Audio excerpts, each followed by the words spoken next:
रमजान की एक रात आई जिसको लैलतुल क़द्र कह दिया गया है। उस रमजान की रात के अंदर जिब्राइल अमीन इंसानी शक्ल में दाखिल होते हैं गार हिरा में, और गार हिरा में दाखिल होने के बाद मुहम्मदुर रसूलुल्लाह सल्लल्लाहु अलैहि वसल्लम के पास जाकर बैठ जाते हैं। अब पढ़िए बुखारी शरीफ किताबो बदिल वही के अल्फाज।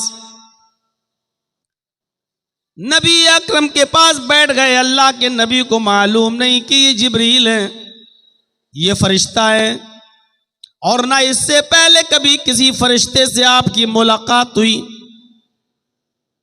अचानक इंसानी शक्ल में आया जिब्राइल, और आने के बाद मुहम्मदुर रसूलुल्लाह के पास बैठ गया और बैठकर कहने लगा, इक़रा या मोहम्मद, आए मोहम्मद पढ़ो। इक़रा या मोहम्मद, आए मोहम्मद पढ़ो। मुहम्मदुर रसूलुल्लाह जवाब देते हैं, माना बिकारी, मैं पढ़ा हुआ नहीं हूं।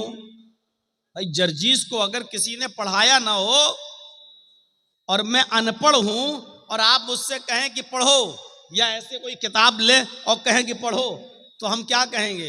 अरे साहब मैं पढ़ा हुआ नहीं, मुझे पढ़ना नहीं आता।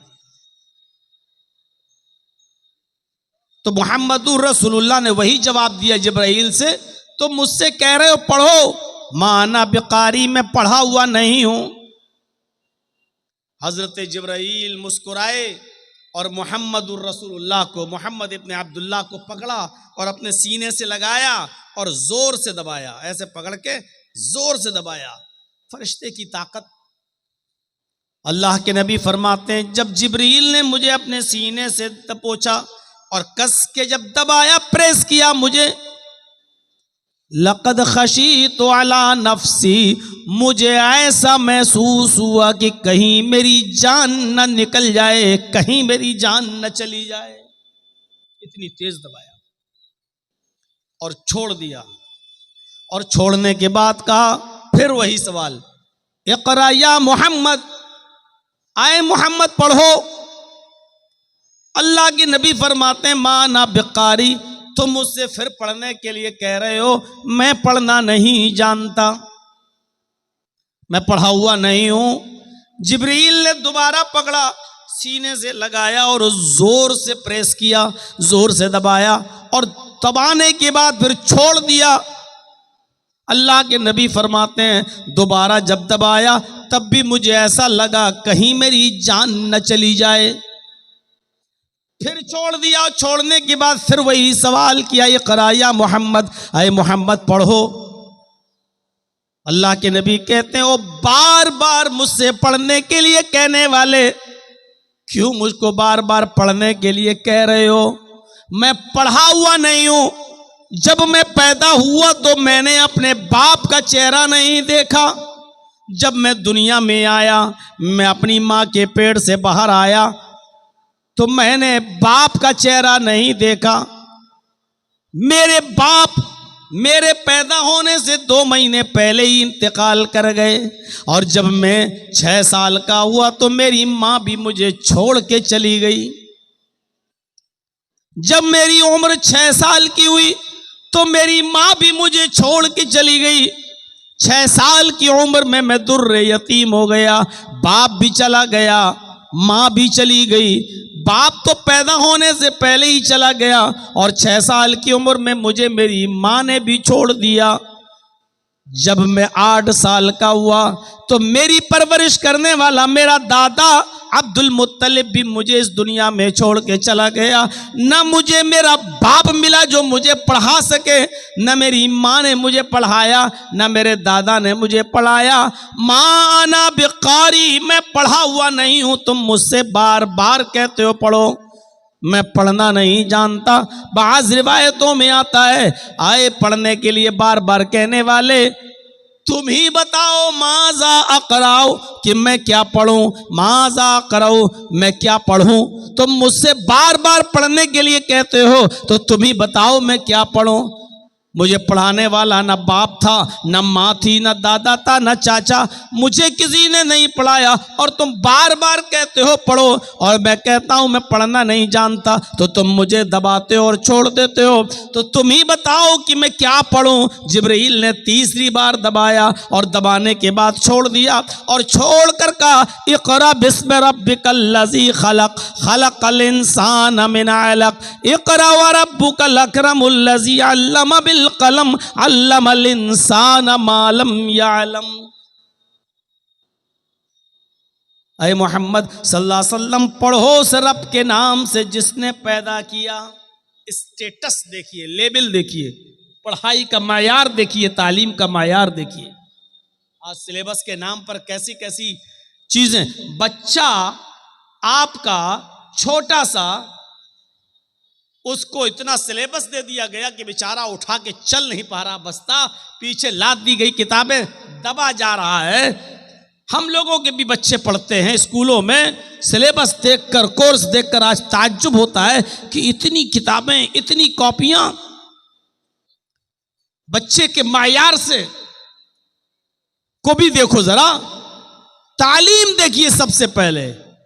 आए मोहम्मद पढ़ो उस रब के नाम से जिसने पैदा किया। सबसे पहली तालीम अल्लाह की मार्फत की दी जा रही है, उस रब के नाम से पढ़िए जिसने पैदा किया। अरब के लोग भी जानते थे, अरब के लोग भी जानते थे कि इस कायनात का बनाने वाला कोई है, इस दुनिया का बनाने वाला कोई है। वो भी जानते थे एक छोटी सी लकड़ी की टेबल भी बगैर किसी बनाने वाले के वजूद में नहीं आ सकती है।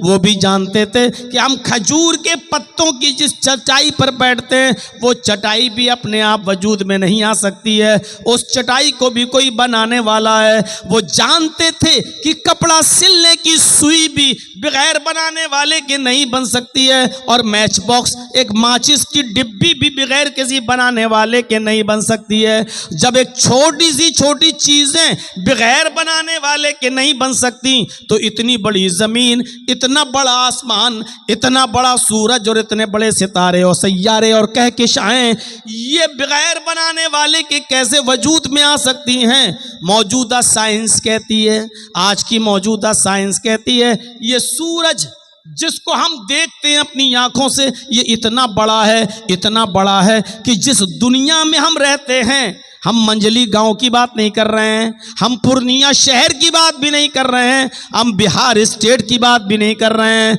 हम इंडिया की बात भी नहीं कर रहे हैं।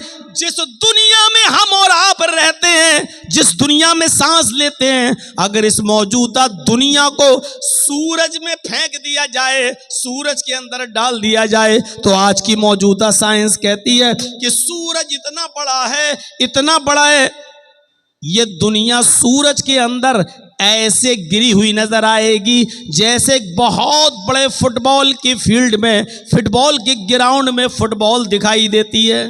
आपने फुटबॉल का मैच देखा होगा, कितना बड़ा ग्राउंड और स्टेडियम होता है। उस स्टेडियम में अगर एक फुटबॉल डाल दो तो फुटबॉल एक कोने में पड़ी हुई नजर आती है, एक साइड में दिखाई देती है। सूरज इतना बड़ा है इस दुनिया से कि अगर दुनिया को सूरज में डाल दिया जाए तो दुनिया एक गेंद, एक बॉल, एक फुटबॉल की तरह नजर आएगी, यानी और इतना बड़ा है सूरज। अब आप अंदाजा लगा सकते हैं कि उस सूरज में दुनिया एक फुटबॉल नजर आए तो सूरज कितना बड़ा हुआ है। यह आज की मौजूदा साइंस कहती है। फिर यह सूरज बगैर बनाने वाले के कैसे वजूद में आ गया। फिर इस सूरज के अंदर 950 करोड़ 9 करोड़ 30 लाख मील की बुलंदी पर किसने मुअल्लक कर दिया, किसने लटका दिया। फिर सूरज के अंदर 1 करोड़ 40 लाख डिग्री सेंटीग्रेड गर्मी किसने भर दी। ये सूरज रोजाना हमें और आपको 1 करोड़ 40 लाख डिग्री सेंटीग्रेड गर्मी हमें प्रदान करता है, हमें देता है। मेरे भाइयों, ये बगैर बनाने वाले के कैसे वजूद में आ सकता है। इसको अरब के लोग भी अच्छी तरह जानते थे। वो तो अल्लाह को इतना मानते थे और अल्लाह के पावर को इतना जानते थे।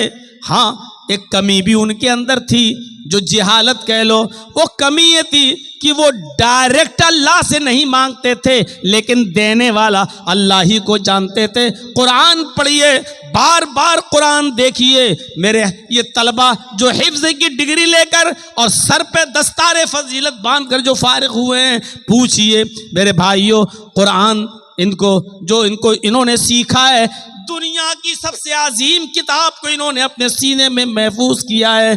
आप जरा इनसे कुरान की आयतें पूछें, ये झट से जवाब दे देंगे और बताएंगे। मेरे प्यारे साथियों, इसी कुरान में बार बार आप पढ़ेंगे कि आए मोहम्मद सल्लल्लाहु अलैहि वसल्लम, आए मेरे नबी, इन काफिरों से सवाल करो, इस जमीन और आसमान को किसने बनाया? तो ये जवाब देंगे, अल्लाह ने। अल्लाह को मानते थे। उनसे पूछो कि चांद सूरज सितारे किसने बनाए? तो कहेंगे अल्लाह ने। इनसे पूछो आसमान से बारिश कौन बरसाता है? तो ये जवाब देंगे अल्लाह। इनसे पूछो युखरिजुल हय्य मिनल मय्यत व युखरिजुल मय्यत मिनल हय्य, जिंदा चीज में से मुर्दा चीज को और मुर्दा चीज से जिंदा चीज को कौन निकालता है? जिंदा से मुर्दा, मुर्गी जिंदा है, उससे बेजान चीज अंडा कौन निकालता है? और अंडा बेजान है, उससे जानदार चीज मुर्गी का बच्चा कौन निकालता है? युखरिजुल हय्य मिनल मय्यति व युखरिजुल हय्य मिनल मय्यत व युखरिजुल मय्यत मिनल हय्य, जिंदा से मुर्दा और मुर्दा से जिंदा को कौन निकालता है? लयक़ूलुन्नल्लाह,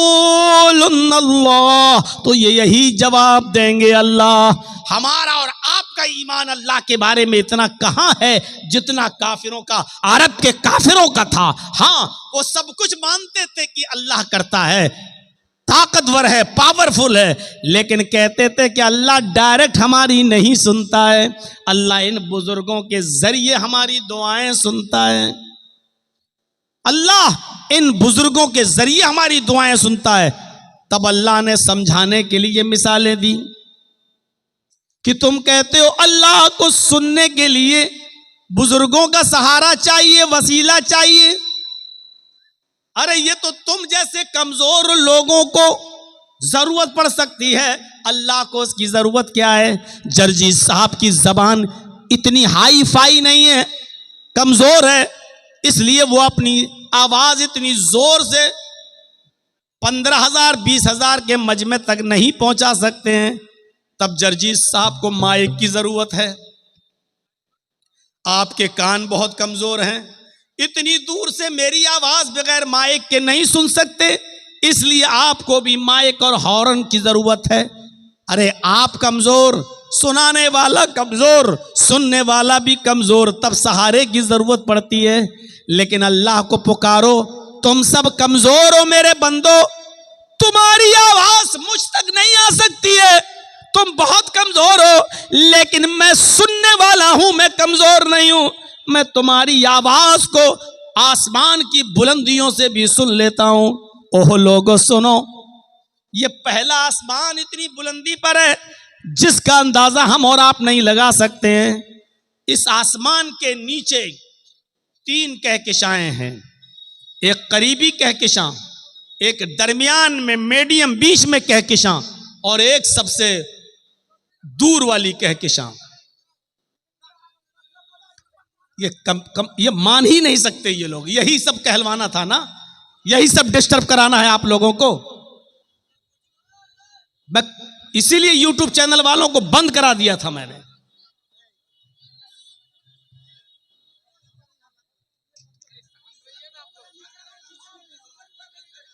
अरे ये लोग लाखों रुपए कमा रहे हैं भाई, ये लोग नहीं करेंगे।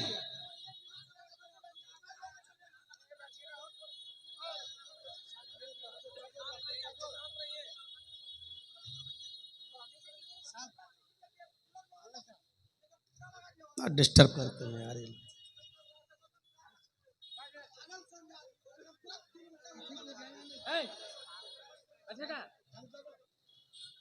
सब स्टैंड हटा के अपने अपने हाथ में लेके बनाइए। तो चलिए स्टैंड हटा दीजिए, अपने अपने हाथ में ले लीजिए मोबाइल।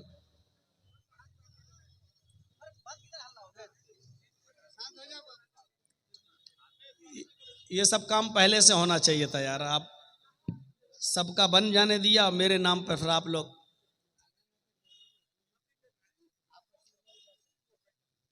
यार कोई ऐसा तरीका अपनाइए कि आपका भी काम हो, पीछे वालों को भी डिस्टर्ब ना हो।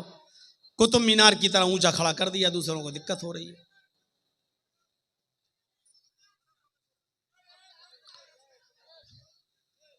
ए बच्चों, जिसको अभी जाना हो चले जाओ, बीच में हम नहीं जाने देंगे उठ के। तो मैं अर्ज ये कर रहा था, सुनिए अब, आप थोड़ा सा डिस्टर्ब मत करिए। अब थोड़ा सा मूड बन रहा था तो अब आप लोगों ने मूड बिगाड़ दिया। तो मेरे भाइयों, 3 कहकशाएं हैं, एक करीबी, एक मीडियम बीच में, और एक ऊपर, सबसे ऊपर। करीबी जो कहकशा है, अब सुनिए अल्लाह रब्बुल आलमीन कहां है। बहुत आसान है कह देना अल्लाह हर जगह है। लोग अकीदा रखते हैं, ये शिरकी अकीदा है, अल्लाह हर जगह। अल्लाह हर जगह नहीं है। अपने अकीदे की इस्लाह कर लो। अल्लाह अर्श पर है, सुम्मस्तवा अलल अर्श, अल्लाह अर्श पर है। अगर आपने कह दिया अल्लाह हर जगह है, तो क्या नालियों में भी अल्लाह है? क्या लैट्रिन में भी अल्लाह है? क्या कुत्ते के जिस्म में भी अल्लाह है? ये तो काफिर और मुशरिकों का अकीदा है। हमारे गैर मुस्लिम भाइयों का अकीदा है। वो कहते हैं आत्मा और परमात्मा दोनों एक ही है। ईश्वरत्व का मनुष्यत्व में परिणित होना। वो कहते हैं कि ये इंसान के अंदर जो रूह है यही अल्लाह है, यही ईश्वर है। हर इंसान के अंदर जो रूह है वही ईश्वर, वही अल्लाह। और वो कहते हैं कि अल्लाह हर जगह है, हर जगह। अब गौर करो कि हम, ये आवाज जो हमारी निकल रही है, इसी को कहते हैं कि यही ईश्वरीय शक्ति है, यही अल्लाह है। अब गौर करो, एक औरत में भी अल्लाह है भाई, वो भी तो जिंदा है। एक कुत्ता जिंदा है तो उसमें भी रूह है, एक बिल्ली जिंदा है तो उसमें भी रूह है। अगर हम इसी आत्मा ही में परमात्मा मान लें, इंसान की इसी रूह को अगर हम ईश्वर का दर्जा दे दें, तो एक आदमी दूसरे को मारता है, जो मार रहा है उसमें भी अल्लाह, और जिसको मार रहा है उसमें भी अल्लाह। तो इसका मतलब क्या होगा? अल्लाह अल्लाह ही को मार रहा है। एक आदमी दूसरे को गाली दे रहा है, तो जो गाली दे रहा उसमें भी अल्लाह, और जिसको गाली दी जा रही है उसके अंदर भी अल्लाह। तो इसका मतलब क्या होगा? अल्लाह अल्लाह ही को गाली दे रहा है। एक आदमी में भी आत्मा है, वही परमात्मा, और एक औरत में भी वही आत्मा है, वही परमात्मा। और जब शादी होती है और एक मर्द जब अपनी बीवी के साथ संभोग करता है, हम बिस्तरी करता है, तो गौर करो, जिसमें आदमी में भी परमात्मा है, औरत में भी परमात्मा है। इसका मतलब क्या हुआ? अल्लाह अल्लाह ही से संभोग कर रहा है, हम बिस्तरी। नौज बिल्लाह मिन जालिक। ये अकीदा इंतहाई घटिया अकीदा है। अल्लाह हर जगह नहीं है, अल्लाह अर्श पर है। खुद कुरान कहता है तुम मस्तवा अलल अर्श, अल्लाह अर्श पर मुस्तवी है, अल्लाह अर्श के ऊपर है, अल्लाह अर्श पर है। अब अर्श कहां है, जरा ये देखिएगा। थोड़ी सी बात है, बात आगे बढ़ाऊंगा मैं, पहले ही समझ लीजिएगा अर्श कहां है। पहले आसमान के नीचे जो 3 कहकशाएं हैं, सबसे नजदीक वाली कहकशा, उस नजदीक वाली कहकशा की रोशनी को जमीन पर आने में 3 अरब साल लगते हैं। सबसे नजदीक में जो कहकशा है, उसकी रोशनी जमीन पर आने में 3 अरब साल लगते हैं।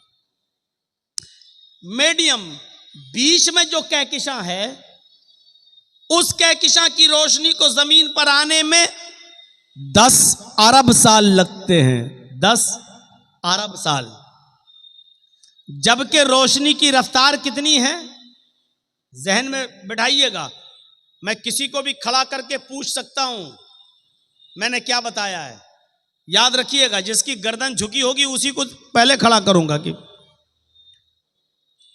करीबी कहकशा की रोशनी को जमीन पर आने में 3 अरब साल लगते हैं।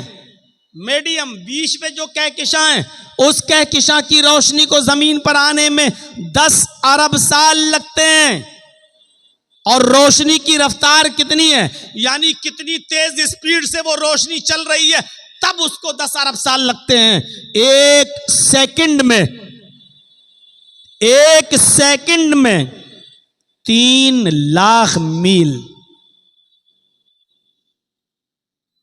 इससे पहले के साइंटिस्ट लोग तहकीक करके कहते थे 1 सेकंड में 1,86,000 मील। मौजूदा साइंस कहती है 1 सेकंड में 3 लाख मील की रफ्तार से रोशनी चलती है, तब उसको जमीन पर आने में कितना साल लगता है? 10 अरब साल। आंख बंद करो खोलो, 1 सेकंड हो गया। आंख बंद करो खोलो, 1 सेकंड हो गया। इतनी देर में कितनी रफ्तार तय कर ली रोशनी ने? 3 लाख मील। 60 सेकंड में, 1 मिनट में कितनी रफ्तार हो गई? 1 घंटे में कितनी होगी? 1 दिन में कितनी होगी? 1 हफ्ते में कितनी होगी? 1 महीने में कितनी होगी? 1 साल में कितनी होगी? 1000 साल में कितनी होगी? 1,00,000 साल में कितनी होगी? 1 अरब साल में कितनी होगी? 10 अरब साल लगते हैं। जबकि ये बीच वाली कहकशां है, अभी इससे ऊपर सबसे आखिरी कहकशां तो अभी बाकी है। उस रोशनी को जमीन पे आने में 10 अरब साल लगते हैं। और सबसे ऊपर जो कहकशां है, मौजूदा साइंस कहती है उस रोशनी को चले हुए आसमान से, उस रोशनी को कहकशां से चले हुए 20 अरब साल तो हो चुके हैं, लेकिन उसकी रोशनी अभी तक जमीन पर नहीं आई है। ये पहले आसमान के नीचे की कहकशां का हाल है, अभी पहला आसमान नहीं आया। 20 अरब साल पहले आखिरी कहकशां की रोशनी चली थी, लेकिन 20 अरब साल गुजर जाने के बाद भी अभी वो रोशनी जमीन पर नहीं आई। अभी उसको कितना और अरसा लगेगा कुछ पता नहीं है। साइंटिस्ट कहते हैं कि अभी कोई पता नहीं है कि कितने साल और लगेंगे उसको जमीन पर आने में। इसके ऊपर और बहुत ऊपर पहला आसमान, फिर पहले आसमान से दूसरे आसमान पर आप जाएंगे तो फिर उम्र लगेगी 500 साल। पहले आसमान पर पहुंचिए आप, उसके बाद पहले आसमान से दूसरे आसमान पर जाएंगे तो फिर उम्र चाहिए 500 साल। दूसरे आसमान से तीसरे आसमान पर जाएंगे तो फिर उम्र चाहिए 500 साल। तीसरे आसमान से चौथे आसमान पर जाइए, फिर उम्र चाहिए 500 साल। चौथे से पांचवें पर 500 साल, पांचवें से छठे पर 500 साल, और छठे से सातवें पर 500 साल। अब सातवें आसमान के ऊपर भी अभी अर्श नहीं आया। पढ़िए हदीसें बुखारी वगैरह की, सातवें आसमान के ऊपर फिर 500 साल का सफर करिए तो एक समंदर। अल्लाह ताला का अर्श पहले समंदर में था, अल्लाह का अर्श पहले समंदर पे था। हदीसें हमें यही बताती हैं, सातवें आसमान पर सफर करने के बाद 500 साल का, उसके बाद में आएगा समंदर। फिर उस समंदर को क्रॉस करिए 500 साल में, उसके बाद फिर सफर करिए। समंदर को क्रॉस करने के बाद फिर अर्श का नंबर आता है, फिर सफर करिए 500 साल का, फिर अल्लाह का अर्श। उस अर्श पर अल्लाह, जब औस इब्न सामित ने अपनी बीवी खौला बिन्ते सालबा से जिहार कर लिया, जब औस इब्न सामित ने अपनी बीवी खौला बिन्ते सालबा को अपने ऊपर मां की तरह हराम कर लिया, और सुनिए मंजर, अंते अलैया का ज़हर उम्मी, गुस्से में कह दिया तू मुझ पर मेरी मां की तरह हराम हो गई। गुस्सा ठंडा हुआ तो अल्लाह के नबी के पास भेजा, दरवाजा खटखटाया, अल्लाह के नबी ने दरवाजा खोला, और जैसे ही दरवाजा खोला तो हजरत आयशा खड़ी हैं। खौला बिन्ते सालबा कहती है मैं आपके नबी से, अल्लाह के रसूल से मैं मिलने आई हूं। इजाजत मिलती है। अल्लाह के नबी और खौला बिनते सालबा गुफ्तगू कर रहे हैं। खौला कह रही हैं, आए अल्लाह के नबी, मुझे मेरे शौहर ने मुझे अपनी माँ की तरह हराम कर लिया है, गजब हो गया है, बच्चों को कौन खिलाएगा पिलाएगा, हमारे लिए कोई रास्ता बताइए, हम क्या करें। अल्लाह के नबी फरमाते हैं, अब कोई रास्ता नहीं है, अब तुम अपने शौहर पर हराम हो चुकी हो, तुम उनके लिए जायज नहीं हो, अब तो तुम हराम हो चुकी हो। अल्लाह के रसूल के पास कोई वही नहीं आई थी, अभी तक कोई अहकाम नाजिल नहीं हुए थे, इसलिए अल्लाह के नबी मना कर दिए। हजरत आयशा फरमाती हैं, मैं उसी हुजरे में, उसी कमरे में कोने में बैठी हुई थी, मुश्किल से 2-3 मीटर की 2-3 गज की दूरी होगी।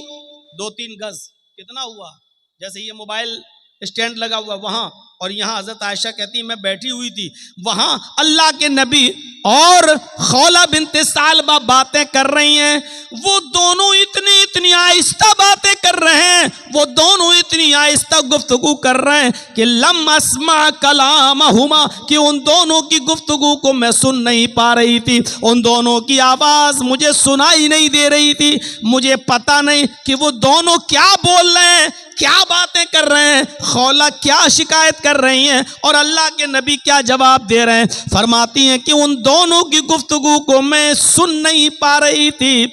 आसमान से जिब्राइल आए, फरमाया, आए मोहम्मद सल्लल्लाहु अलैहि वसल्लम, जिस गुफ्तगू को तुम्हारी बीवी नहीं सुन पा रही है, हजरत आयशा को पता नहीं है कि वो दोनों क्या बातें कर रहे हैं, उस औरत की गुफ्तगू को अल्लाह ने सुन लिया। कद समिअल्लाहु कौलल्लती तुजादिलुका फी ज़ौजिहा व तश्तकी इलल्लाह।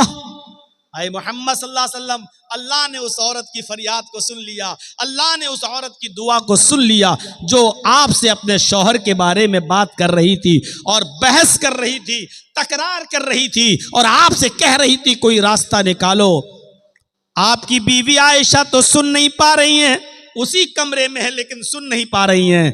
वल्लाहु यस्मउ तहावुरकुमा, अल्लाह तुम दोनों की गुफ्तगू को सुन रहा था। आप अंदाजा लगाइए कितनी बुलंदी से, कितनी ऊंचाई से। अभी पहले आसमान की दूरी बताई मैंने ना, करीबी कहकशां, मीडियम बीच की कहकशां और आखिरी कहकशां, उसके बाद पहला आसमान, उसके बाद दूसरा आसमान, तीसरा, चौथा, पांचवा, छठा, सातवें आसमान के ऊपर समंदर और समंदर के ऊपर अल्लाह का अर्श। इतनी बुलंदी पर होने के बावजूद वो कह रहा है कि मैं तुम दोनों की गुफ्तगू को सुन रहा था। यह है पावर, यह है ताकत। वहां लोग क्या बातें कर रहे हैं, जर्जीस के कानों में नहीं जा रही है। और जर्जीस क्या बोल रहा है, आप भी बगैर माइक के नहीं समझ पा रहे हैं और नहीं सुन पा रहे हैं। इस पिंडाल के बाहर उस तरफ औरतें, हमारी मां बहनें आई हुई हैं, बगैर माइक के वो भी जर्जीस की आवाज नहीं सुन सकती, क्योंकि सुनाने वाला भी कमजोर और सुनने वाला भी कमजोर। लेकिन अल्लाह को जब कोई पुकारता है तो पुकारने वाला कमजोर होता है, सुनने वाली जात कमजोर नहीं होती। इक़रा बिस्मि रब्बिकल्लज़ी खलक़, पढ़ो उस रब के नाम से। सबसे पहले तालीम रब के पहचान की दी जा रही है, अल्लाह की मार्फत की दी जा रही है। आपने अपनी औलाद को सबसे पहले तालीम क्या दी? हर मुसलमान गौर करे जो यहां बैठा हुआ है, आप अपने बच्चों को तालीम क्या देते हैं? अल्लाह के नबी फरमाते हैं, जब घर में बच्चा पैदा हो और जब वो थोड़ा थोड़ा बोलना शुरू करे तो उसकी जबान से पहला लफ्ज निकलवाओ, अल्लाह अल्लाह अल्लाह।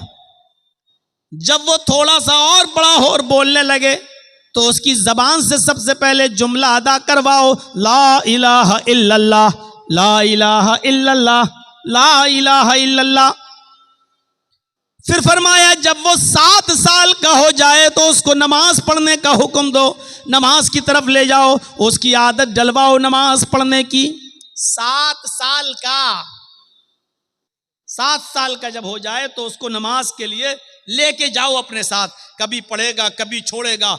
बहुत ज्यादा सख्ती करने की जरूरत नहीं है, आदत डलवाइए। लेकिन 3 साल तक प्रैक्टिस कराने के बाद, 3 साल तक आदत डलवाने के बाद अब जब उसकी उम्र 10 साल हो जाए तो फिर किसी भी कीमत पर अब उसको अपने घर पे नहीं छोड़िए। जैसी अजान हो नमाज के लिए उसकी ताकीद कीजिए, ना पढ़े तो मारिए, ना पढ़े तो पीटिए। फजरिबूहुम, उनको मार मार कर मस्जिद में लाओ नमाज पढ़ने के लिए। आप कहेंगे साहब बच्चा फिर तो मार के डर से नमाज पढ़ेगा। आजकल बहुत यही तो सवाल होते हैं ना, मौलाना मदरसे में जो बच्चे पढ़ते हैं बेचारे उड़ना थोड़ी चाहते फजर में, वो तो उस्ताद के डर से नमाज पढ़ लेते हैं। आपकी बात अपनी जगह पर सही है, लेकिन इसका मतलब क्या है कि आदत डलवाना छोड़ दिया जाए? नहीं, आदत डलवाई जाएगी।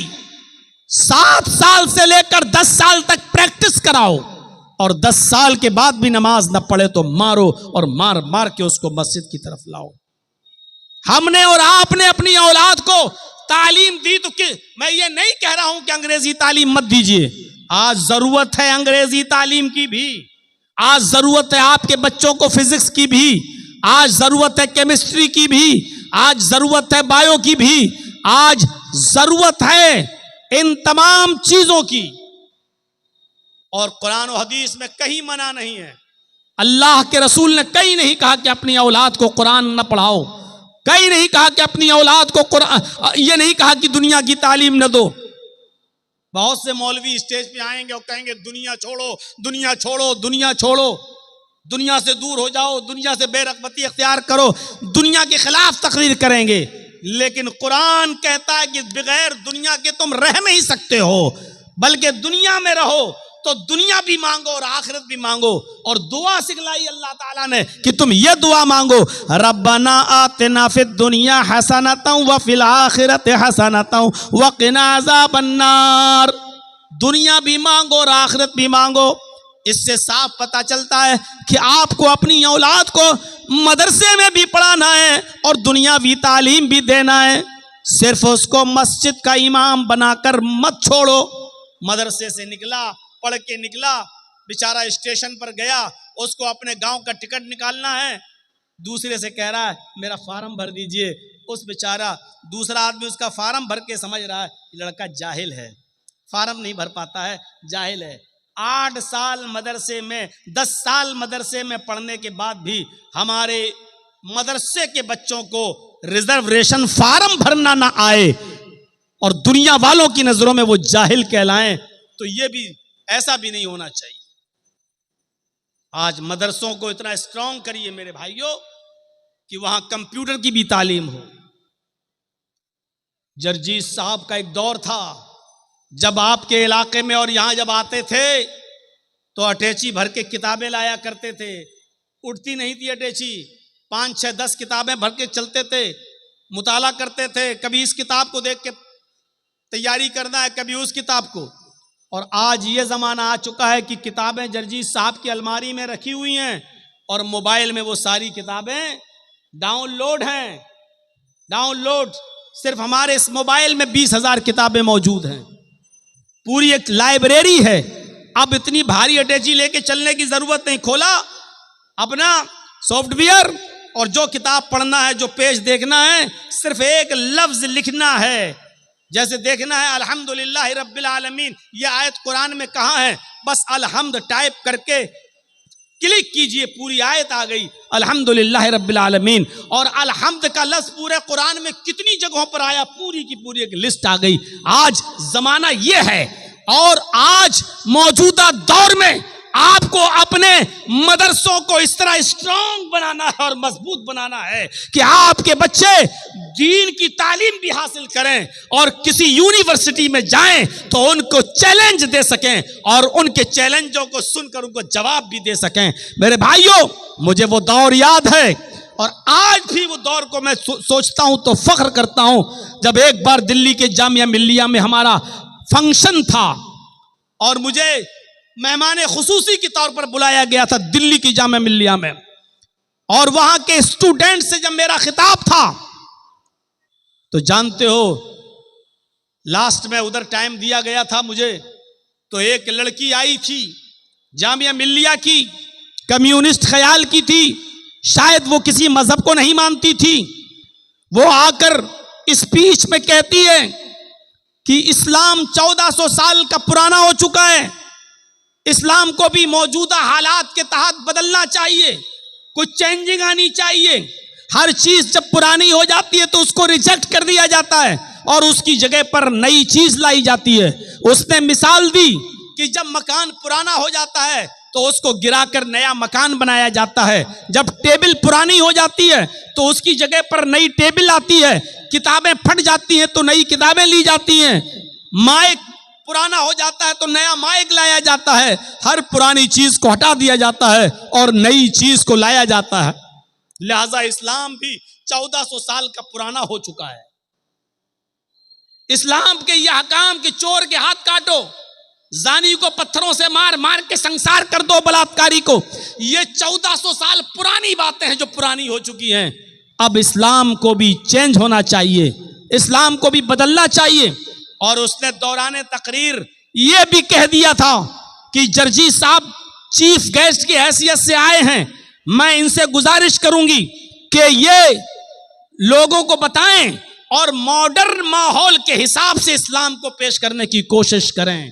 या तो उसके बाप ने उसको सही तरबियत नहीं दी थी या फिर उसका जहन कहीं खराब था। बहरहाल उस लड़की की तकरीर खत्म हुई, फिर 2-4 लोग और बोले और लास्ट में जब मेरा नंबर आया तो मैंने आधे घंटे का टाइम था, मैंने 15 मिनट 20 मिनट और स्कूल और कॉलेज के बारे में बोला। उस जमाने में ये मोबाइल का जमाना नहीं था और ये जमाना नहीं था, वीडियो नहीं बनती थी, आइडियो में कोई तकरीर होगी हमारे पास। मेरे प्यारे साथियों, उस जमाने में फिर लास्ट के 10 मिनट को मैंने लिया और लेने के बाद मैंने कहा कि हमारी एक बहन आई थी, वो कह रही थी कि इस्लाम को भी बदलना चाहिए, 1400 साल पुराना हो चुका है। हमारी सिस्टर को पता नहीं इस्लाम कुदरती मजहब है, इस्लाम नेचुरल है और कुदरती और नेचुरल चीजें नहीं बदलती हैं। मसनूई चीजें, आर्टिफिशियल चीजें बदली जाती हैं, कुदरती चीजों में तब्दीली नहीं होती है। हमारी सिस्टर ये भूल गई, सड़क आर्टिफिशियल होती है, पुरानी हो गई नई बनेगी। आपकी टेबल आर्टिफिशियल है, पुरानी हो जाएगी नई आएगी। लेकिन मुझे एक भी कोई कुदरती चीज ऐसी बताइए, मेरी बहन मुझे एक भी नेचुरल चीज ऐसी बताइए जो पुरानी और बदल गई हो। मैं देखता हूं आम का पेड़ आम देता है, अमरूद का पेड़ अमरूद देता है, अंगूर की बेल में अंगूर लगते हैं, तरबूज की बेल में तरबूज लगते हैं। मैं देखता हूं ये तरीका बहुत दिनों से चला आ रहा है, बहुत पुराना हो चुका है। मेरी बहन, क्या आप इस तरीके को बदलने की बात करोगी और क्या अल्लाह से कहोगी, जो भी तुम कहती हो ऊपर वाले को, क्या ये कहोगी हाय प्रभु, हाय ईश्वर, हाय अल्लाह, ये बहुत पुरानी चीजें हो गई कि आम से आम, अमरूद से अमरूद, अंगूर से अंगूर पैदा होता था, अब आम में तरबूज होना चाहिए, अंगूर में बेर होना चाहिए और एप्पल के पेड़ में अब ऑरेंज होना चाहिए। अब ये पुराना हो चुका है, अब कुछ जिद्दत चाहिए और नई चीज चाहिए। चेहरा देखने लगी, ये क्या टॉपिक आ गया। सोच रही थी कि मौलाना कहेंगे कि हाँ, इस्लाम को भी मौजूदा दौर के हालात बदलना चाहिए। मैंने उसको एक ऐसी मिसाल दी जिस पे सारी पब्लिक हंस दी। मैंने कहा सिस्टर, कुदरती चीजें कभी नहीं बदली। सूरज पूरब से निकलता है, ईस्ट से, पश्चिम में, वेस्ट में डूब जाता है। ये तरीका भी बहुत पुराना हो चुका है, ये तो इस्लाम से भी ज्यादा पुराना है। ये तो जिस दिन से सूरज की तख्लीक हुई उसी वक्त से ऐसा हो रहा है। मैं कहता हूं कि यह भी पुराना हो गया। अब क्या आपकी अकल यह कहती है कि आप सूरज को ईस्ट के बजाय वेस्ट से या नॉर्थ से या साउथ से निकलना चाहिए? आप क्या इस तरीके को बदल सकती हैं? सिर्फ देखे जा रही है कि बात क्या हो रही है। मैंने उसको लास्ट में यहां घसीटा। मैंने कहा सिस्टर, ये तरीका भी बहुत पुराना हो गया है। मां के पेट से पहले बच्चा पैदा होता है, फिर धीरे धीरे जवान होता है और लास्ट में बूढ़ा होकर मर जाता है। हमने कहा ये सिस्टम भी बहुत पुराना हो चुका है। क्या आप अपने घर में अपनी मां बहन बेटियों से इस सिस्टम को बदलने की बात करोगी? क्या ये कहोगी कि अब मां के पेट से बूढ़ा पैदा होना चाहिए? खिलाने पिलाने की क्या जरूरत है, पहले बूढ़ा हो फिर धीरे धीरे जवान हो फिर बच्चा हो के मर जाए? क्या तुम ये तरीके को बदलने की बात करोगी? फिर मैं थोड़ा जोश में आया और फिर मैंने चीखते हुए कहा, मेरी बहन, ये सारी कुदरती चीजों को तुम नहीं बदल सकती हो। चलो अपने कॉलेज के प्रोफेसर बैठे हुए हैं तुम्हारे जामिया मिल्लिया के, इनसे कहिए कि 2-2 4 और 4-4 8 ये पढ़ाते हुए तुम्हें जिंदगी हो गई है और ये तरीका भी बहुत पुराना हो चुका है। मैथमेटिक्स के इस उसूल को बदलिए, अब 2-2 3 और 3-3 5 पढ़ाइए। आपके कॉलेज के प्रोफेसर इस तरीके को बदल कर दिखा दें। और जब ये चीजें नहीं बदल सकती तो इस्लाम भी नहीं बदल सकता। इस्लाम कुदरती निजाम है, इस्लाम का निजाम अल्लाह की तरफ से है और कुदरती चीजों में तब्दीली नहीं होती है। आपको इस्लाम लाना है तो वही पुरानी चीजों पर अमल करना होगा। दुनिया कहती है कि बहुत तरक्की कर रही है, आगे की तरफ देख। मैं कहता हूं कि तुम 1400 साल पीछे की तरफ देखो, बहुत तरक्की कर जाओगे। मेरे प्यारे साथियों, जब तक कुरान का नुज़ूल नहीं हुआ था, जब तक इस दुनिया में कुरान नहीं था, बायो नहीं थी, कुरान नहीं था, साइंस नहीं थी, कुरान नहीं था, फिजिक्स नहीं थी, कुरान नहीं था, केमिस्ट्री नहीं थी, कुरान नहीं था, ज्योग्राफिया नहीं था, कुरान नहीं था, भूगोल नहीं था। ये सारे इल्म देन है कुरान के, क्योंकि कुरान इन तमाम उलूम से भरा पड़ा है और कयामत की सुबह तक सारे उलूम जो कुरान में छिपे हैं एक एक करके सामने आते रहेंगे। क्योंकि कुरान में साइंस भी है, कुरान में टेक्नोलॉजी भी है, कुरान के अंदर फिजिक्स भी है और कुरान के अंदर केमिस्ट्री भी है, कुरान के अंदर मैथ भी है, कुरान के अंदर साइंस भी है, कुरान के अंदर बहुत कुछ है। कुरान एक इल्म की का समंदर है, इल्म का समंदर। और इसीलिए तो अल्लाह के नबी ने फरमाया, खैरुकुम मन तअल्लमल कुरान व अल्लमा, तुम में सबसे बेहतर लोग वो हैं जो कुरान को खुद सीखते हैं और दूसरों को सिखाते हैं। मैं ये नहीं कह रहा हूं फिजिक्स पढ़ने और पढ़ाने वाले अच्छे नहीं हैं, मैं ये नहीं कह रहा हूं बायो पढ़ने और पढ़ाने वाले अच्छे नहीं हैं, मैं ये नहीं कह रहा हूं केमिस्ट्री पढ़ने और पढ़ाने वाले अच्छे नहीं हैं, मैं ये नहीं कह रहा हूं कि वो अच्छे नहीं हैं, मैं ये कह रहा हूं सबसे अच्छे लोग वो हैं। खैरुकुम मन तअल्लमल कुरान व अल्लमा, बेहतर लोग वो हैं जो कुरान को सीखते हैं और सिखाते हैं। इसलिए एक बाप का किरदार अपनी औलाद की तालीम और तरबियत में नुमायां होता है। बाप को चाहिए कि एक किरदार अदा करे, बाप को चाहिए कि एक नुमायां रोल अदा करे। बगैर उस रोल के जिंदगी अपने बच्चों की नहीं बना सकता है। आपको एक वाकया बताऊं, जरा सुनिएगा। अब हमारे पीछे से बुजुर्ग लोग उठने शुरू हो गए हैं। आप धन्य हैं, आप मुबारकबाद है कि आपने 11:15 बजे हमको टाइम दे दिया। 11:15 बजे टाइम बहरहाल बिहार की सरजमीन पे मिलता नहीं है, ये मैं खुद ताज्जुब कर रहा हूं। मैं बहुत गहरी नींद में था, हाजी साहब आए, कहने लगे आपका टाइम हो गया। मैंने घड़ी देखी, मैं उठा, मैंने कहा हो गया, हमसे तो कहा था 1 बजे टाइम आएगा। हाजी साहब कहने लगे लोग चले जाएंगे इसलिए तय ये हुआ कि उनको पहले दे दिया जाए, जल्दी आइए, आपके बाद भी किसी को बोलना है। मैं खुद शौक रह गया कि आज इतनी जल्दी टाइम, और जब दिया है तो मेरे भाइयों सुन लीजिए, बाप की तरबियत एक अहम रोल होती है और बाप से ज्यादा मां की तरबियत। इन दोनों चीजों पर मैं आऊंगा, पहले बाप की तरबियत देख लो। यूसुफ अलैहिस्सलातु वस्सलाम का मामला आप जानते ही होंगे, सुना होगा आपने, उलमा से सुना होगा। छोटे थे, भाई लोग ले गए और कुएं में फेंक दिया। अपने बाप के पास आए सारे बच्चे और रोते हुए क्या कहने लगे, या अबाना इन्ना ज़हबना नस्तबिकु व तरकना यूसुफ इंद मताइना फअकलहु ज़िब।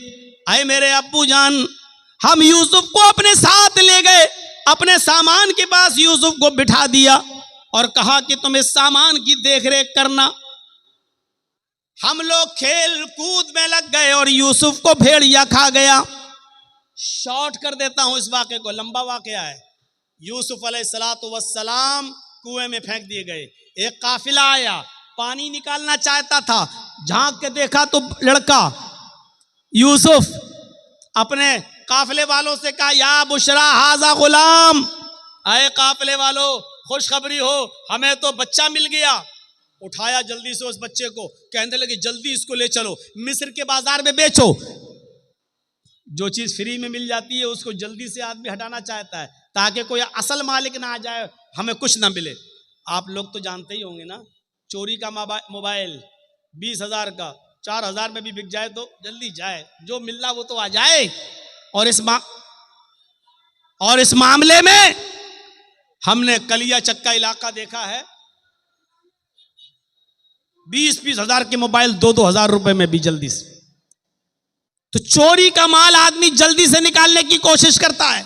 अब यह बच्चा जो उनको कुएं में मिला, इसका असल बाप ना आ जाए, कहीं ये बच्चा ले ना ले, इसलिए इसको बेच दो पहले। तो हजरत यूसुफ अलैहिस्सलातु वस्सलाम को बेच दिया गया मिस्र के बाजार में। और ये तो आप जानते हैं कि वो कितने खूबसूरत थे, उनकी खूबसूरती का जिक्र कुरान में आया है, लेकिन बिके कितने में, उनकी कीमत क्या लगी मिस्र के बाजार में? वशरऊहु बिस्समनिन बख्सिन दराहिम मअदूदा, ये है उनकी कीमत। वशरऊहु बिस्समनिन बख्सिन दराहिम मअदूदा, चंद खोटे सिक्कों में बेच दिए गए, चंद खोटे सिक्कों में बेच दिए गए। चले गए। बादशाह मिस्र के घर में आए, बादशाह ने अपनी बीवी से कहा, बहुत से लोग नाम लेंगे, जुलेखा जुलेखा, किसी सही हदीस में नहीं आया, इसलिए जब नाम आया नहीं तो हम नाम लेंगे नहीं, हम सिर्फ यही कहेंगे बादशाह की बीवी। इसमें नहीं आया, इसलिए जब नाम आया नहीं तो हम नाम लेंगे नहीं, हम सिर्फ यही कहेंगे बादशाह की बीवी। बादशाह मिस्र ने अपनी बीवी से कहा, खिलाओ पिलाओ पालो पोसो बड़ा करो, बड़ा होगा, हमारी कोई औलाद नहीं, हम इसको अपना बेटा बना लेंगे, या ये आगे चलकर हमको कोई फायदा पहुंचाएगा।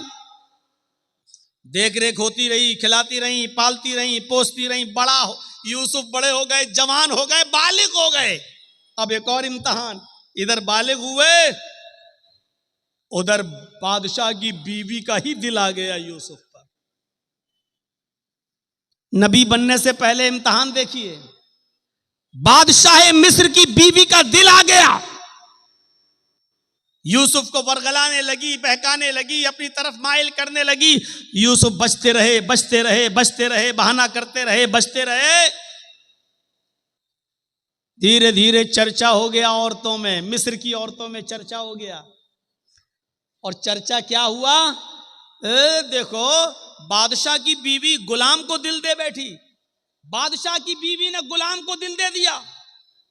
और औरतों में चर्चा जब होता है ना तो बहुत खतरनाक चर्चा होता है। कोई बात आपको जल्दी से पूरे इलाके में फैलाना हो तो 2-4 औरतों को बता दो, शाम नहीं होगी फैल जाएगी। औरतों में चर्चे बहुत जल्दी होते हैं। वो एक वाकया सुना है, एक आदमी देखना चाहता था कि मेरी बीवी का पेट कितना मजबूत है, उसका हाजमा कैसा है, उस कोई बात अपने दिल में रख पाती है, संभाल करके नहीं रख पाती। एक दिन गया और तरबूज काट के लाया और तरबूज को दुपट्टे से ढक दिया। तरबूज लाल रंग का था, उसने दुपट्टे से तरबूज को ढक दिया और लाल रंग ने उस दुपट्टे को लाल कर दिया। और ऐसे लेकर वो अपने घर में घुसा। उसकी बीवी ने कहा, ये क्या है? उसने कहा, चुप चुप चुप, चल चल, है रुक।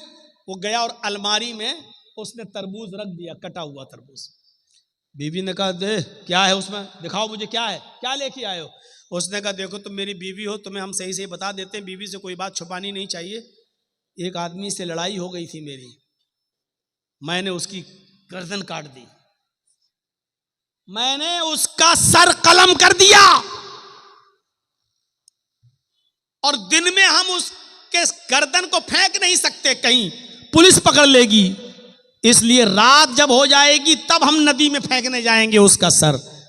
तुम चुप रहो, किसी को बताना नहीं। नहीं नहीं नहीं, मेरा आदमी फंस जाएगा, मैं क्यों बताऊंगी किसी को। नहीं नहीं नहीं, ठीक ठीक ठीक, चलिए। 4 बजे के आसपास, 3 बजे के आसपास दिन में उसने तरबूज रखा था अलमारी में, और मगरिब की अजान होने तक पुलिस आ गई उसके घर। पुलिस छापा मारा। इसने कहा, ए कहां जा रहे हो? कहा, मुझे पता चला है कि तुम किसी आदमी की गर्दन काट कर लाए हो। घर खोलो। लेडीज पुलिस भी थी साथ में। पूरा घर छान मारा, अलमारी खोलने की नौबत आई। कहा, साहब मैं आपको खुद ही बता देता हूं, मैंने किसी का सर नहीं काटा वाटा है, आपने मेरा पूरा घर चेक कर लिया है, इस अलमारी को भी चेक कर लीजिए, मैं खुद खोल देता हूं। अलमारी खोली उस आदमी ने।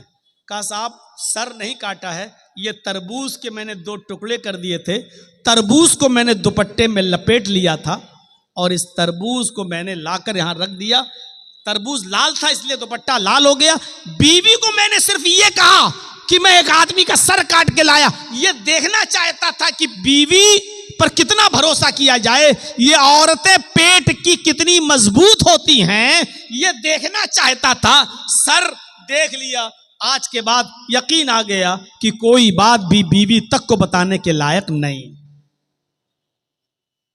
पुलिस वाले भी तरबूज देख के हंसने लगे और कहने लगे कि तुम्हें आज तजर्बा हुआ है। हम भी पुलिस में हैं, लेकिन खास बात हम भी अपनी बीवी को नहीं बताते हैं। मसल मशहूर है ये, औरतों में चर्चा हो गया। यूसुफ को अपना दिल दे बैठी बादशाह की बीवी।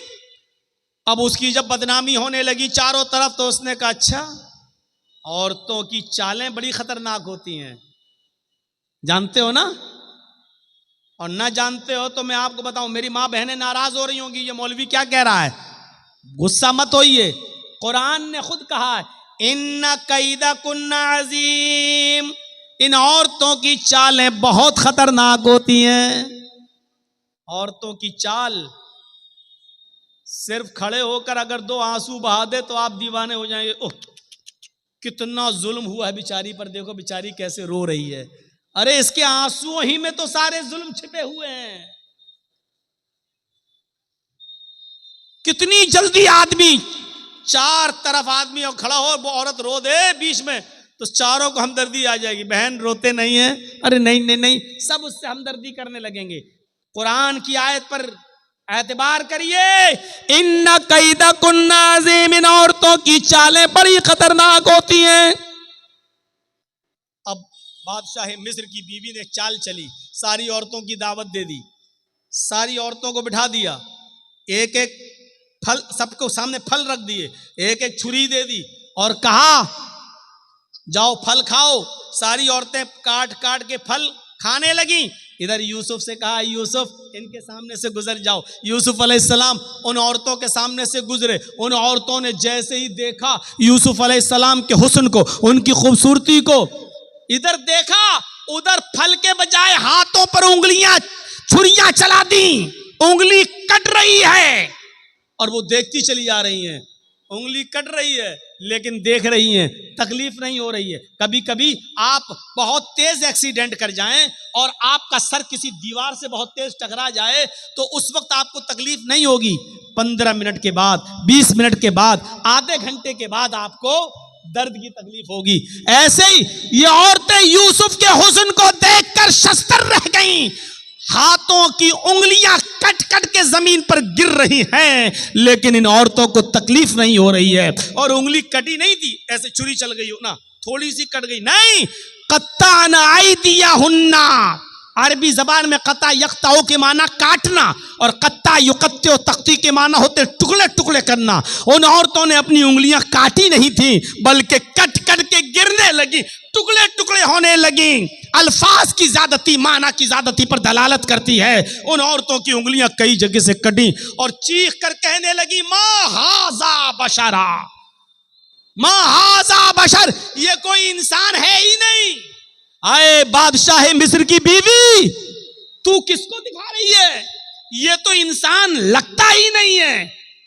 इन हाजा इल्ला मलकुन करीम, ये तो कोई बुजुर्ग फरिश्ता नजर आता है, ये तो कोई फरिश्ता दिखाई देता है, फरिश्ता दिखाई देता है। यानी अभी सिर्फ बादशाह मिस्र की बीवी का दिल था, अब मिस्र की सारी औरतों का दिल आ गया। अब सारी चाहने लगी यूसुफ मेरे हो जाएं, यूसुफ हमारी तरफ माइल हो जाएं। अब बादशाह की बीवी ने कहा, देखा तुम ताने मारती हो ना, अब बताओ मेरा क्या कसूर है, बताओ मेरी क्या गलती है, जो मैं चाहती हूं यूसुफ से वही तो तुम लोग भी चाह रही हो, बताओ मेरा क्या कसूर है।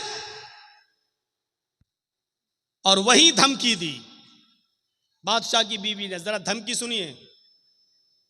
आए औरतों, आए मिस्र की, मिस्र वालियों, अगर इस लड़के ने, इस जवान ने, इस यूसुफ ने अगर मेरा इरादा पूरा नहीं किया, मेरी बात नहीं मानी, इशारा आप समझ रहे होंगे। आए मिस्र की औरतों, अगर यूसुफ ने मेरी बात ना मानी, अगर मेरा इरादा पूरा ना किया, मेरी बात ना मानी और मेरे साथ वो काम नहीं किया जो मैं चाहती हूं, अगर ये मेरे करीब ना आया तो इसको सख्त से सख्त सजा दिलवाऊंगी या जेल के अंदर सड़वा दूंगी। जेल के अंदर सड़ेगा, ये जेल के अंदर अपनी पूरी जिंदगी गुजारेगा। जब यूसुफ अलैहिस्सलाम को ये धमकी मिली कि ये कह रही है अगर इसने मेरी बात ना मानी तो सख्त से सख्त सजा दिलवाऊंगी या जेल में सड़ा दूंगी, तो आसमान पे नजरें डाली यूसुफ अलैहिस्सलाम ने और अपने रब को पुकार कर क्या फरमाया, रब सिजनु अहब्बु इलैया मिम्मा यदऊननी इलैहि। आए मेरे रब, आए मेरे परवरदिगार, मुझे जेल की जिंदगी ज्यादा महबूब है, मुझे जेल में जाना ज्यादा पसंद है, मुझे जेल में रहना ज्यादा गवारा है, मैं जेल में पूरी जिंदगी गुजार लूंगा, मुझे जेल में ज्यादा जाना ज्यादा महबूब है, पसंद है। लेकिन वो काम करना मैं तैयार नहीं, वो काम गवारा नहीं जिस काम के लिए ये औरतें मुझे बुला रही हैं। यानी एक नहीं बुला रही थी, कई औरतें बुला रही थी सारी। तो क्या कहा, आय अल्लाह, जेल में जाना पसंद है लेकिन वो काम करना पसंद नहीं जिसकी तरफ ये मुझे बुला रही हैं। यदऊननी इलैहि, जमा मुअन्नस गायब का सेगा, एक औरत नहीं कई औरतें थी जो ये कह रही थी आए यूसुफ हमारे पास आ जाओ। और यूसुफ ने कहा, अल्लाह मुझे जेल जाना पसंद है लेकिन वो काम करना पसंद नहीं है जिस काम के लिए ये औरतें मुझे बुला रही हैं। अब तेरी मदद मुझे चाहिए। और मदद क्या चाहिए, व इन ला तसरिफ अन्नी कैदहुन्ना, इनकी चालों से मुझे बचा ले। अगर तूने मुझे इनकी चालों से न बचाया, अगर तूने मुझे इनकी चालों से महफूज न रखा, असबु इलैहिन्ना, तो मैं भी इनकी तरफ माइल हो जाऊंगा, मैं इनकी चालों में फंस जाऊंगा, मैं इनकी चालों में गिरफ्तार हो जाऊंगा। व अकुम मिनल जाहिलीन, और जाहिलों नादानों में मेरा शुमार हो जाएगा। यानी औरतों की चालों से बचने के लिए यूसुफ अलैहिस्सलाम भी दुआ कर रहे हैं अल्लाह से, कहे अल्लाह मैं जेल में चला जाऊंगा ये पसंद है, लेकिन वो काम करना पसंद नहीं है जिसकी तरफ ये मुझे दावत दे रही हैं। हाँ, लेकिन तू मुझे इनकी चालों से बचा ले। पता नहीं कौन सी चालें हैं, पता नहीं कैसी कैसी चाल ये इस्तेमाल करके मुझे अपनी तरफ माइल कर लें, इसलिए मेरे परवरदिगार तू मुझे बचा। और फिर भी यूसुफ अलैहिस्सलाम चाल से बच नहीं सके। कहा यूसुफ एक काम है। कहा अच्छा चलो, काम है, मैं तो खरीदा हुआ गुलाम हूं इनका, बात मानना पड़ेगी, आओ इधर आओ। वो यूसुफ को ले गई, दरवाजा बंद कर दिया, दूसरे कमरे में ले गई, उसका दरवाजा बंद कर दिया, एक और कमरे में ले गई, उसका दरवाजा बंद कर दिया। वग़ल्लक़तिल अब्वाब, एक नहीं कई दरवाजे थे, बंद कर दिए। और आखिरी वाले रूम में ले जाकर कहा यूसुफ आओ, आज तन्हाई है, मौका है, कोई नहीं है, आओ, मैं कब से तुम्हारे बड़े होने का और बालिग होने का इंतजार कर रही थी, आओ, तुम्हारी खूबसूरती और हुस्न ने मुझे तुम्हारा दीवाना कर दिया है, आओ मेरी तरफ आओ। यूसुफ अलैहिस्सलाम ने कहा माअज़ल्लाह, अल्लाह की पनाह, क्या इसीलिए तुम मुझे यहाँ लेकर आई हो? वहां से भागते हैं औरत भी पीछे पीछे भागती है। पहले दरवाजे से भागने में कामयाब हो गए, दूसरे दरवाजे पे पहुंचे, औरत भी पीछे पीछे भाग रही है, दूसरे दरवाजे से निकलने में कामयाब, तीसरे दरवाजे पर पहुंचते हैं, दरवाजा पकड़ के खोल ही रहे हैं कि पीछे से औरत आती है और उनकी कमीज पकड़ के खींचती है, पीछे से कमीज फट जाती है, पीछे से कुर्ता फट जाता है। यूसुफ अलैहिस्सलाम का पीछे से कुर्ता फटता है, सामने का दरवाजा खुलता है, दरवाजा खुलता है तो क्या देखते हैं, उस औरत का शौहर खड़ा है, बादशाह सामने खड़ा है। इस औरत ने फौरन इल्जाम लगाते हुए फरमाया, आए मेरे सरताज, आए मेरे शौहर, जो तुम्हारी बीवी पर गलत नजर डालकर उसके साथ बुरे काम के इरादे से अंदर दाखिल हो जाए, बताओ उसकी सजा क्या होनी चाहिए सिवाय जेल के। मकरो फरेब करके यूसुफ अलैहिस्सलाम को जेल पहुंचा दिया। मुफस्सिरीन का इख्तिलाफ है, किसी ने लिखा 7 साल जेल में रहे, किसी ने लिखा 10 साल जेल में रहे। बहरहाल एक लंबी मुद्दत जेल में काटी। ख्वाब की ताबीर का इल्म दिया गया। इधर मिस्र में कहत पड़ गया, बादशाह बड़ा परेशान। बताया गया ख्वाब की ताबीर के बारे में, ये जेल में एक नौजवान है जो बताता है। बहरहाल बादशाह ने कहा उसको वहां से आजाद करो, जो ख्वाब की ताबीर बताता है वही उसका इंतजाम भी करेगा। और उनको जेल से निकाला गया और मुल्क मिस्र का बादशाह बना दिया गया। जब मुल्क मिस्र का बादशाह बनाए गए, यूसुफ अलैहिस्सलाम मिस्र के बादशाह बन गए, तो यूसुफ अलैहिस्सलाम के पास एक कमीज थी। अब आप गौर करो, छोटे से थे, कुएं में डाले गए, फिर बेचे गए, फिर बड़े हुए, मुख्तलिफ मराहिल से गुजरे, 10 साल 7 साल या 10 साल जेल में रहे। कितने साल वो अपने माँ बाप से दूर रहे। अब जब मिस्र के बादशाह बने तो अपने बाप के पास एक आदमी को भेजा, कुर्ता था अपना, कमीज ये उतारी और दिया कि लो इस कुर्ते को फला फला बस्ती में ले जाओ, और याकूब नाम का एक बूढ़ा आदमी तुम्हें मिलेगा, ये कमीज उस बूढ़े आदमी को दे देना, वो पहचान लेगा ये कमीज किसकी है। यूसुफ अलैहिस्सलाम, जो चीज बताना चाहता हूं मेरे साथियों वो सुनो, जो चीज मैं बताना चाहता हूं अब सुनो। वो कासिद, वो दूत, वो एलची जब यूसुफ अलैहिस्सलाम की कमीज लेकर उनके बाप के पास पहुंचा, कहने लगा मिस्र के बादशाह ने ये कमीज आपको दी है और कहा है कि ये कमीज देते ही वो मुझे पहचान लेंगे ये कमीज किसकी है। बादशाह ने, वो याकूब अलैहिस्सलाम ने ऐसे कमीज ली, देखा, आंखें कमजोर थीं, निगाहें काम नहीं कर रही थीं, उस कमीज को ऐसे नाक पे रख के सूंघा, कहने लगे ये तो यूसुफ की कमीज है। आए कासिद, ये तो यूसुफ की कमीज है, मैं जानता हूं। अभी ये नहीं बताया कि वो मेरा बेटा है, और उधर यूसुफ ने नहीं बताया कि याकूब मेरे बाप है। ये कमीज तो यूसुफ की है। कहा जी उन्होंने ही दे के भेजा है मुझे। तो याकूब अलैहिस्सलाम ने जो पहला सवाल किया उस सवाल पर गौर करो। अपने बच्चों को पढ़ाते हो ना, सुनो। यूसुफ अलैहिस्सलाम ने जो पहला सवाल किया वो सवाल क्या था, कैफ तरकतहू, तुमने यूसुफ को किस हाल में छोड़ा, तुमने यूसुफ को किस हाल में छोड़ा। कासिद ने जवाब दिया, तरकतुहू मलिक मिस्र, मैंने तो उनको मुल्क मिस्र का बादशाह देखा है, यानी वो तो इस वक्त बादशाह है मुल्क मिस्र के। किस हाल में छोड़ा, क्या वो तो बादशाह है मिस्र के। ये कमीज बादशाह ने दी, मिस्र के बादशाह ने। याकूब अलैहिस्सलाम की आंखों में आंसू। पढ़िए तफसीर इब्न कसीर और मालिम तंजील। याकूब अलैहिस्सलाम ने रोते हुए कहा, ला असअलुकुम अन हाजा, नहीं नहीं तुम समझे नहीं, मैं ये नहीं जानना चाहता कि वो MLA है, MP है, राज्यसभा का सांसद है, चीफ मिनिस्टर है, प्राइम मिनिस्टर है, बादशाह है, चेयरमैन है, क्या मैं ये नहीं जानना चाहता। अगर आपको पता चल जाए कि आपका बेटा चीफ मिनिस्टर हो गया कितने खुश होंगे, आपको पता चल जाए कि आपका बेटा MLA MP हो गया तो आप कितने खुश होंगे।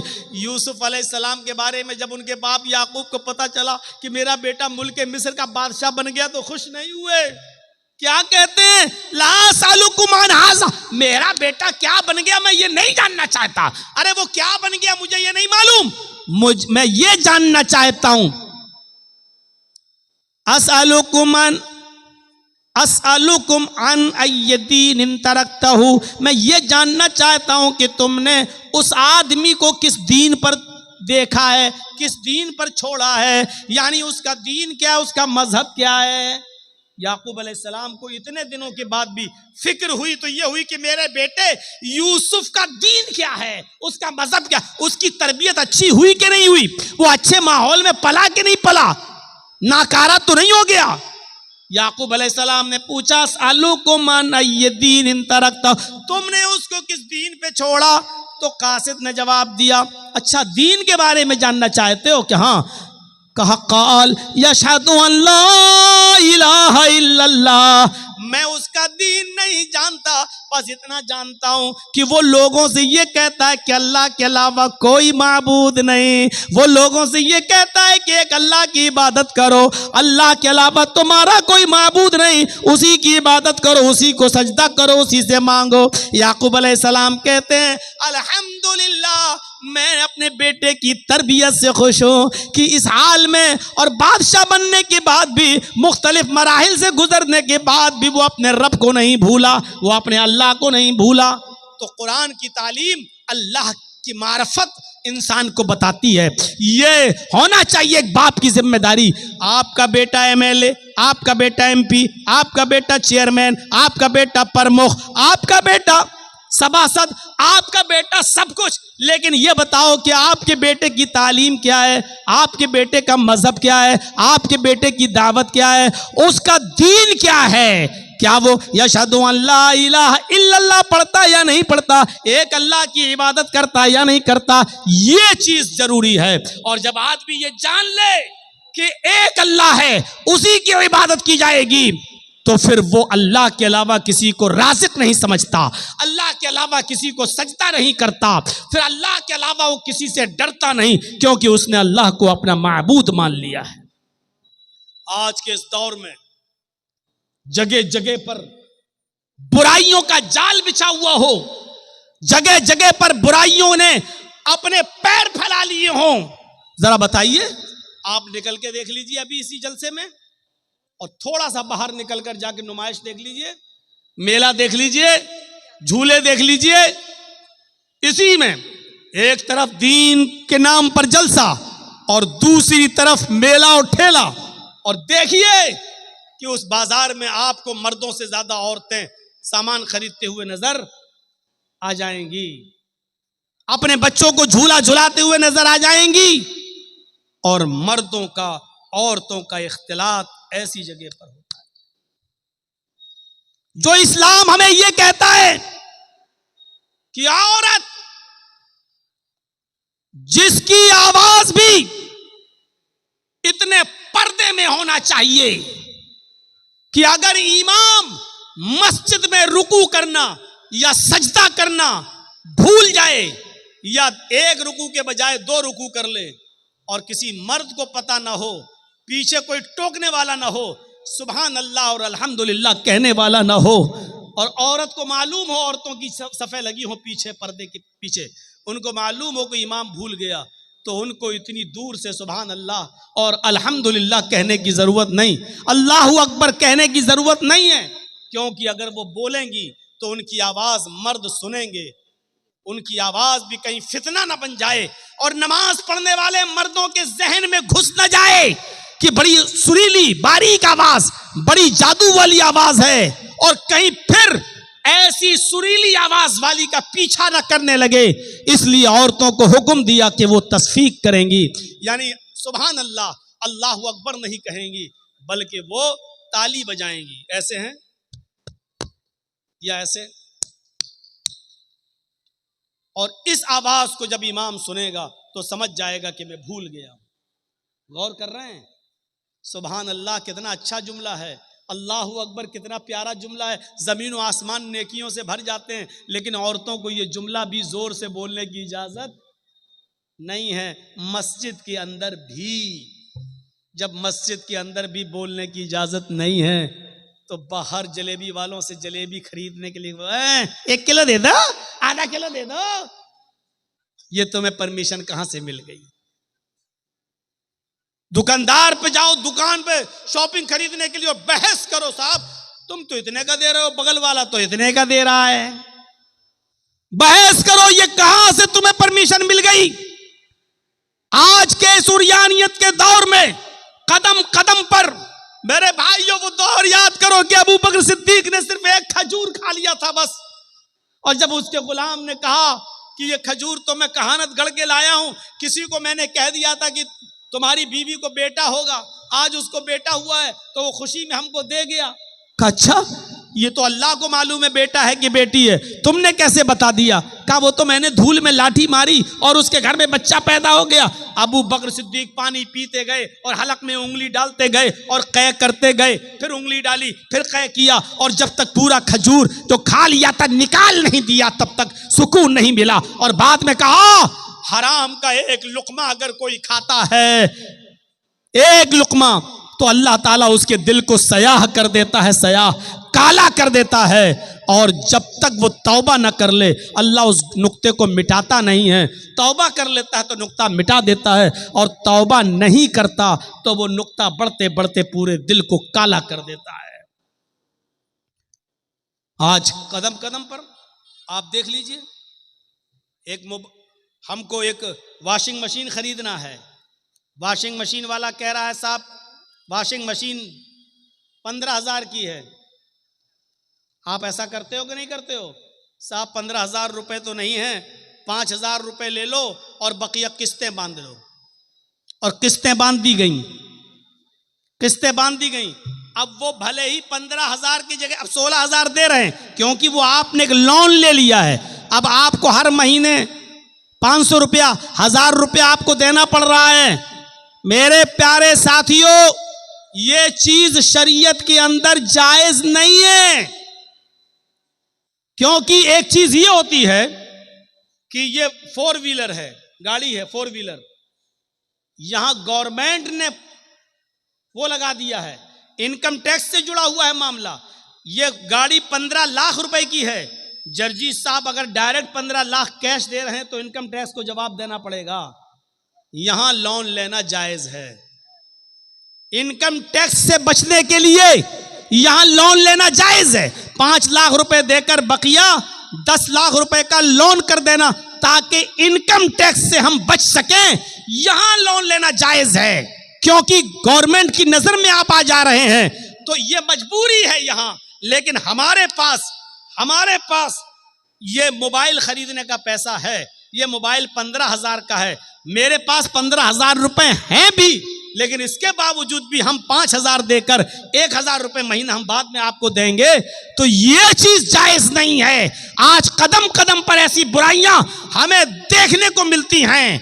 आज हम हराम के किस लुक़मे तक पहुंच चुके हैं हमें पता नहीं है। हम नमाज भी पढ़ रहे हैं और हराम लुक़मे भी खा रहे हैं।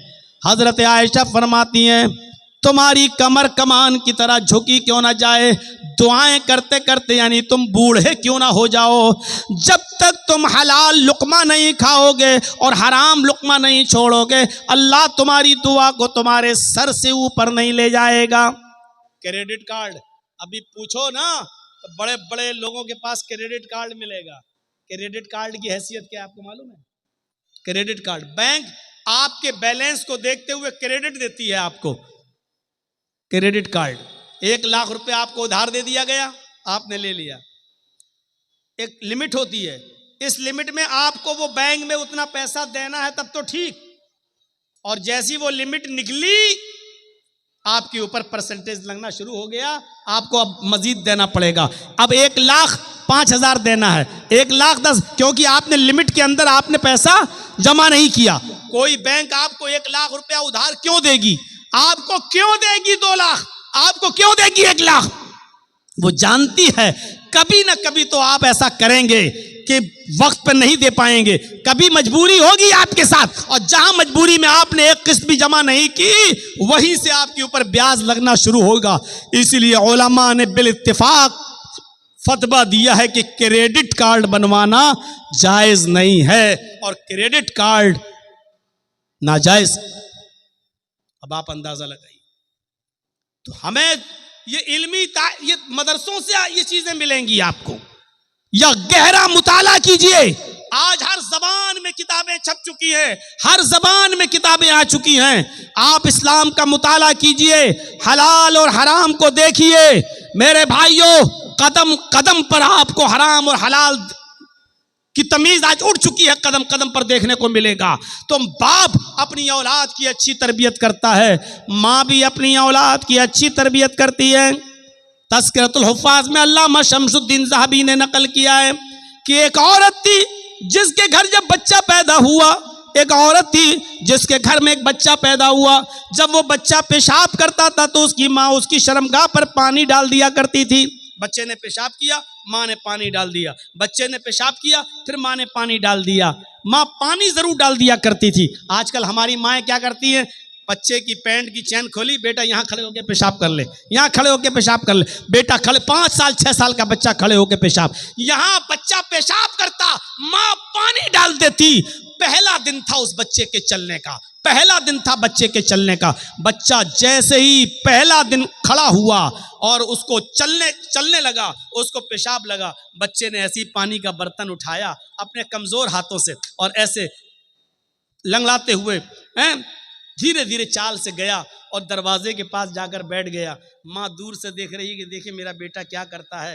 वो बैठ गया, उसने अपना कपड़ा खुद उतार लिया, बैठ के पेशाब करने लगा। उसको मालूम नहीं कि पेशाब कैसे होता है, उसको पता नहीं इस्तिंजा कैसे होता है, उसको पता नहीं पानी किस हाथ में पकड़ना चाहिए और शर्मगाह किस हाथ में पकड़ना चाहिए, उसको नहीं मालूम। उसको सिर्फ इतना मालूम है कि मेरी माँ मेरी शर्मगाह पे पानी डाल देती थी, बस। उसने पेशाब किया और पानी अपनी शर्मगाह पे ऐसे ऐसे लिया और ऐसे डाल लिया, अपनी शर्मगाह पर पानी डाल लिया, ऐसे लिया और ऐसे पानी उड़ेल लिया।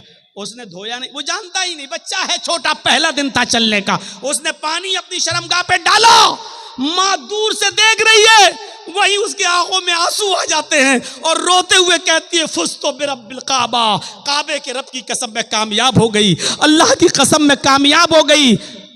मैं जो सिखाना चाहती थी अपने बच्चे को मैंने वो सिखा दिया, मैं जो सिखाना चाहती थी अपने बच्चे को मैंने सिखा दिया। मैं यही सिखाना चाहती थी कि मेरा बेटा पैंट की चैन खोल के खड़े होकर गधे और कुत्तों की तरफ पेशाब न करे। मैंने बहुत कुछ कह दिया है, गधे और कुत्तों की तरह पेशाब ना करे। अक्लमंद होगे तो समझ गए होगे कि मैंने क्या कहा है, और नहीं होगे तो एक कान से सुन के दूसरे कान से उड़ा दोगे। ये तालीम आपको माँ की गोद से मिलेगी। Mother's lap is first college for children. माँ की गोद बच्चे का पहला मदरसा है, या इन दीनी मदरसों से मिलेगी। आप बड़े बड़े यूनिवर्सिटी देख लो, पूर्णिया मेडिकल कॉलेज देख लो, किशनगंज मेडिकल कॉलेज देख लो, जामिया मिल्लिया JNU, बड़े बड़े कॉलेजेस और यूनिवर्सिटीज देख लो। यहां से पढ़ के निकलने वाले बड़े बड़े डॉक्टरों को, इंजीनियरों को देख लो। उनको डिग्रियां तो मिल गई, डॉक्टरी की, PhD की, इंजीनियर की, लेकिन तरबियत नहीं मिली। आज उनको सड़क के किनारे पैंट की चैन खोलकर गधों की और कुत्तों की तरह पेशाब करते हुए आप देख सकते हो। तरबियत माँ की गोद से या मदरसों से मिलती है। इसलिए बच्चे को पढ़ाने और लिखाने के साथ साथ अच्छी तरबियत भी जरूरी है। अच्छी तरबियत दोगे तो बच्चा नेक बनेगा और आपकी खिदमत करेगा। अरे कम से कम बच्चों को इतना तो पढ़ा दो कि आपकी कब्र पर जाकर वो ये कह सके, अल्लाहुम्मा ग़फ़िर ले अबी वरहमहु वआफ़िही वअफ़ु अन्हु। अल्लाह ये मेरे बाप की कब्र है, अय अल्लाह इनकी मग़फ़िरत फरमा दे, अल्लाह इन पर रहम फरमा, अय अल्लाह इनकी बेहतरीन मेहमान नवाजी कर। अरे इतना तो सिखा दो कि आपका बेटा आपकी कब्र पर जाकर ये दुआ कर सके, अल्लाहुम्मा आनिसहु फ़ी वहदतिही, अल्लाहुम्मा आनिसहु फ़ी वहशतिही, अल्लाहुम्मा आनिसहु फ़ी ग़ुरबती। ऐ अल्लाह इस कब्र में मेरा बाप है, ऐ अल्लाह इस तन्हाई में, इस तारीक में, इस अंधेरे में मेरे बाप के लिए मेरी बाप को मानूस कर दे यहाँ की तन्हाई से। ऐ अल्लाह मेरे बाप को मानूस कर दे यहाँ की वहशत से, खतरनाक कीड़े और मकोड़ों से। और अल्लाह मेरे बाप की बॉडी को महफूज फरमा दे और मानूस कर दे यहाँ की अजनबियत से। कम इतना तो सिखा दो कि मरने के बाद आप तो खुश हैं कि आपने अपने बच्चे को डॉक्टर बना दिया, लेकिन इतना जानते हो कि आपके मरने के बाद कि आपका बेटा आपकी कब्र पे आपके लिए दुआ भी कर सकता है। आज भी वो जाता है तो कहता है अल्लाह मेरे बाप को बख्श दे, अल्लाह मेरे बाप की कब्र को, अल्लाह मेरे बाप के गुनाह को माफ कर दे। अरे ये कोई दुआ हुई? तुम अपनी जबान में दुआ कर रहे हो। अरे दुआ भी करो तो वो दुआ करो जो अल्लाह के नबी ने बताई है, जो अल्लाह के नबी ने फरमाया है। अल्लाहुम्मा इन्ना बी फी जिम्मतिक व हबली जवारिक फक़ही मिन फितनतिल क़ब्रि व अज़ाबिन नार व अंत अहलुल वफ़ाई वल हक़ फ़ग़फ़िर लहू वरहमहू इन्नका अंतल गफ़ूरुर रहीम। क्या कोई बेटा है जो अपने बाप की कब्र पे जाके ये दुआ पढ़ता है? बाप तो तुम्हें डॉक्टर बना के चला गया, लेकिन तुम अपने बाप की कब्र पे जाके ये भी नहीं पढ़ सकते हो, क्योंकि बाप ने तुम्हें ये नहीं सिखाया था। कितना बदनसीब है बाप जो अपने बेटे को डॉक्टर और इंजीनियर तो बना दिया, लेकिन तू अपने मरने के बाद ऐसा नहीं बना सका कि तेरा बेटा तेरी कब्र पे आके तेरे लिए दुआएं मगफिरत भी कर सके। 1:30 बज चुका है, 11:15 से 1:30 तक बोलना। मेरे भाइयों, फिर भी मैंने और जगहों की बनिस्बत 20 मिनट ज़्यादा आपका ले लिया। अब हमारे बाद जो मुकर्रिर हैं वो आपसे खिताब करेंगे। अल्लाह से दुआ करता हूँ कि बारे इलाह हमारे बच्चों को दीन का आलिम बना और साथ में हमें दुनियावी तालीम भी हासिल करने की तौफीक अता फरमा। हमारे बच्चों को दीन की तालीम के साथ साथ डॉक्टर भी बना, इंजीनियर भी बना। अय अल्लाह हमारे बच्चों को IPS ऑफिसर और एडवोकेट भी बना। अय अल्लाह दीन और दुनिया दोनों हमारे बच्चों को अता फरमा और वालिदैन के लिए ज़ख़ीरे आखिरत बना। अय अल्लाह जब तक तू हमें ज़िंदा रख, इस्लाम पर ज़िंदा रखना, और जब हमारा खात्मा हो तो ईमान पर हमारा खात्मा फरमाना। वमा अलैना इल्लल बलागुल मुबीन व आखिरु दावाना अनिल हम्दुलिल्लाहि रब्बिल आलमीन। अस्सलामु अलैकुम व